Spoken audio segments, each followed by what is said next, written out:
Good morning, everybody, and welcome to the governing body extraordinary meeting of 2nd of December 2025. It's being live webcast. Please be present in the meeting. Ensure your phone is turned off or at least in silent. I'll do that myself, actually.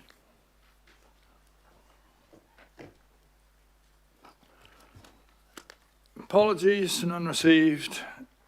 Yes, we've got apologies for absence from Councillor Hills and lateness from Councillor Gillen. I'll move those. Anyone second those? Councillor Newman second those. All those in favour? Thank you. I carried. Attendance by electronic link, there's none.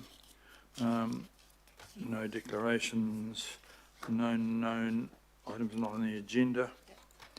And a process update for the Auckland deal negotiations.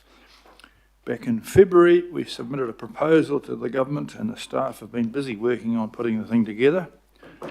This is just a process update and we'll be discussing the negotiations in more detail in a confidential item later on this morning. So I'll move this process. Deputy Mayor, will you second this, please? Thank you very much. Welcome, Max and Megan. Do you want to add anything about the process so far? Morning, Mayor, councillors. We'll take the paper as read, sets out the process to here, and I think attaches the proposal. Happy to answer any questions.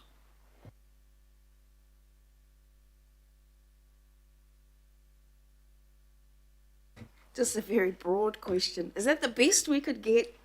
Thank you. Yes. At this stage, but we can go into that a bit later. And we haven't signed anything yet. Okay, so I think just hold those questions for later, but a good question indeed. Is it the best we can get? I think that's the same question that the others on the other side are asking.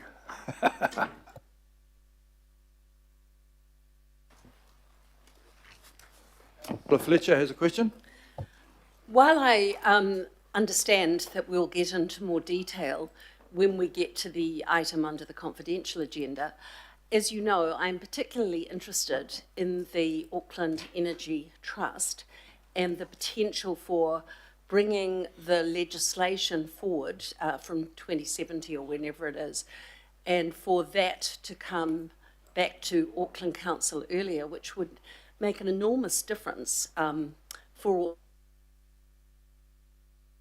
legislative time. Can you give me the assurance that you have been considering this? Thank you, councillor. We would see an Auckland deal, if one is agreed, as providing the framework for having those types of conversations with the Crown. And however, that specific idea was not part of the proposal that we put forward, as the governing body endorsed in February, and we have, in terms of our negotiations with the Crown, been bound to what was in that proposal. That's been the basis of our negotiations. So we would see the Auckland deal as providing a framework once. If that was, we wanted to progress that, it would be the sort of next step, something we could discuss through the Auckland deal framework, but it hasn't been formally negotiated as part of the current process. Thank you for your response. Can you give me the assurance that in all matters ongoing, that there will be at least something within any formal reports prepared on that, because the opportunity for bringing that forward and perhaps transferred into the Auckland Future Fund would create something on the scale of the government superannuation fund. So we might be able to do a lot more things in Auckland if we could actually advance that. Thank you. I think I can tell you that there's nothing in the deal that prevents us from adding new bits later on as we move forward. The deal is supposed to allow us to be closer together and meet more regularly and do things, so that's probably the way to bring that and other things in, because there will be other good ideas around the table, and that is a good idea, but that will be an idea which will require a lot of consultation. And Thank this is you just for between us, but- that. It's something that some of us have been talking about since 2010, and it seems rather slow in getting any traction on it. So whatever you can do by way of advocacy, Your Worship, that would be helpful. No, thank you for that. In fact, it's been going on longer than that, because when I was the chair of Victor Restoring the Power in 1998, the council then approached about exactly that same thing. So it's a perennial, but this is probably at least allowing us a route by which we can probably take the next steps more easily than we have up until now. Well, I'll go back even further historically, because I was in Parliament in 1993, as was the Councillor Williamson. And at the time, some of us pushed for it to go directly to the council, but there was no appropriate vehicle at that stage. But now we have the Auckland Future Fund. It does provide us a platform for that. Further questions from Councillor Ferry? Kia ora, can I just seek some assurance then that we're going to have some process around those kinds of new ideas, because that wasn't one that was included in the deal in the earlier discussion. So the addition of future ideas needs to be signed off by this group. Can I just get some assurance that that's how that's going to proceed, please? Yes, that would be our understanding of the process, that if we wanted to add, the deal that we will talk about in the confidential section creates a structure, as you know, and has certain mandated roles within that structure. But in terms of any sort of formal proposals for the council to take through that would be something we would expect the governing body to endorse. Great, thank you. Councillor Watson? First of all, just a process question. When were those attachments to the confidential item loaded up onto Resolve? What day? It was yesterday. Okay. All right. So my question follows a little bit from Councillor Ferry. Is we start off with a general kind of agreement and principle to pursue this thing. As it evolves, obviously there's a lot more specific. So when I belatedly read the attachments yesterday, there was certain things there that I, in my ignorance, hadn't come across. So what is today? Is this taken as a sign off on everything that's there? And if so, in amongst all this, what is the obligation or the plan to put this out to the Auckland public then, given that there's a number of proposals here that are increasingly getting tied down? What is the commitment as of today if you sign off on every single thing, and B, what is the process for then communicating with the public or any consultative procedure?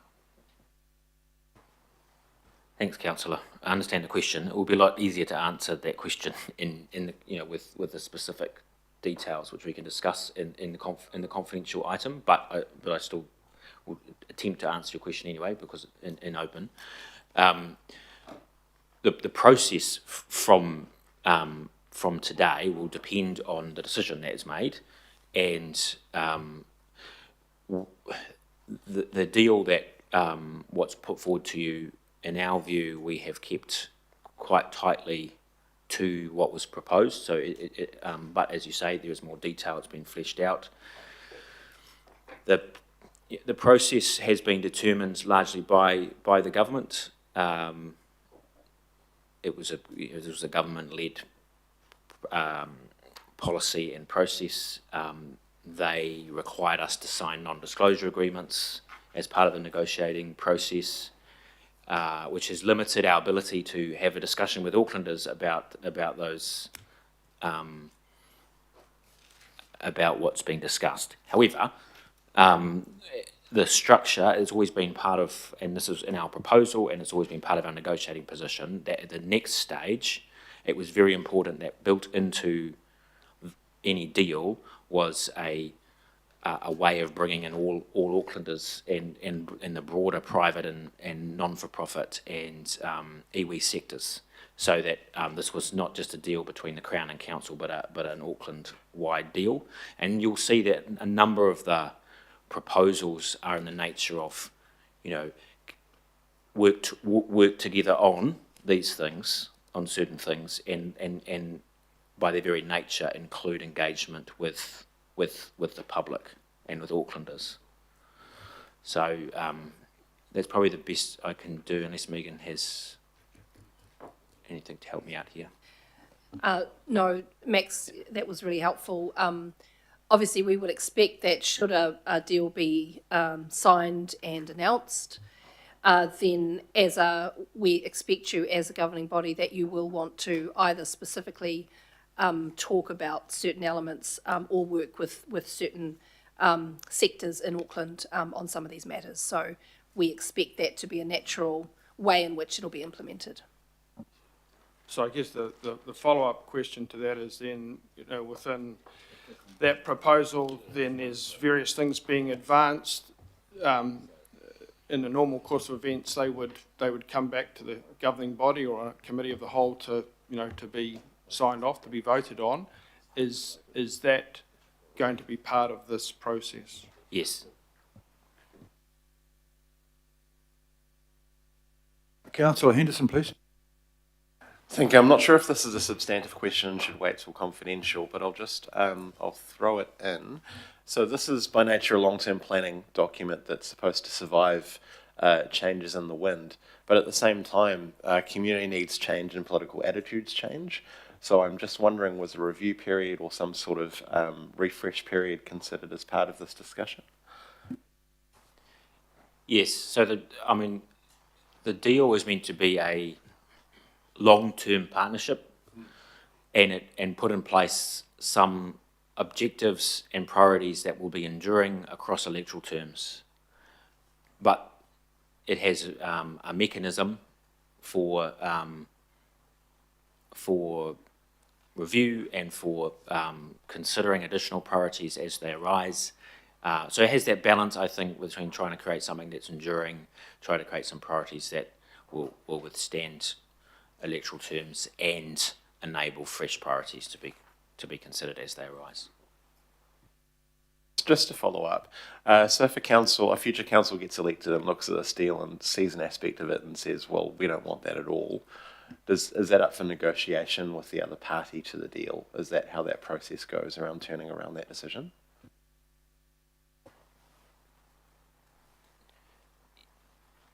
Yes, it would. Yes, it would be open to new government, new council to seek to negotiate aspects of the deal, and you know, as I sort of explained in the answer to Councillor Watson's questions, a lot of the substance of the deal requires further decision. So there's always that option.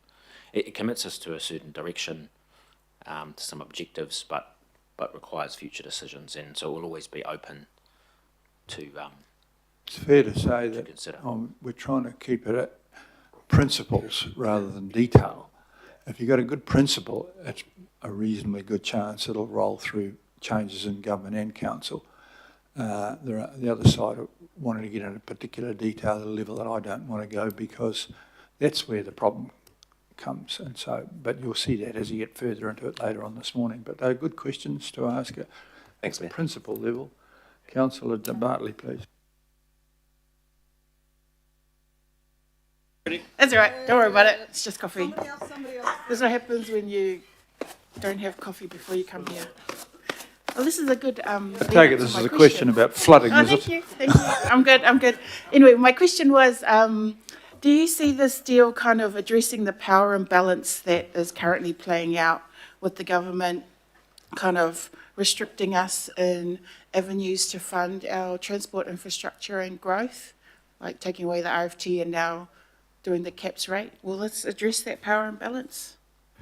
That's a good question. I mean, the power imbalance shifts a little bit backwards and forwards. It's a bit like a landlord and a tenant. At certain times, the tenant has more power, and certain times, the landlord has more power. Just at the moment, having all been elected, and with them got a year ago, we're probably in a little bit more power than they are. But so that it does lurch backwards and forwards, but at least there are times when we have a bit more power than them. Normally they just dump on us, like the rates cap, or the crap rates, or the rates cap. It just arrived this morning in the middle of getting an arrangement to work together better. We get a letter saying that they're going to rates cap on, which I have interpreted them as probably being a voting cap.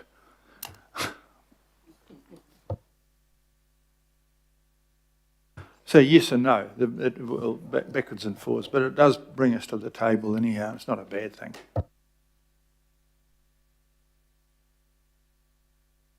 You can retire and we'll go through our thing about having a debate about this, but I think the real debate will take place when we get into the next question, if we're allowed to.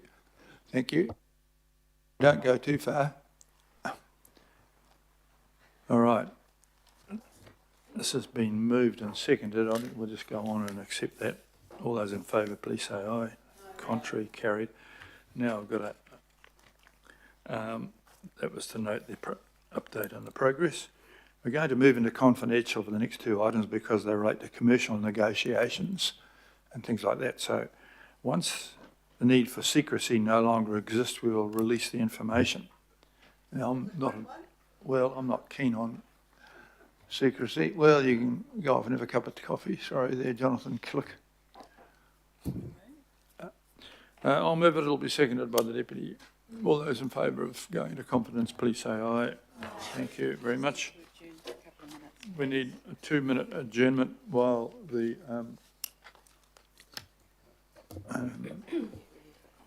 I get it ready for confidential.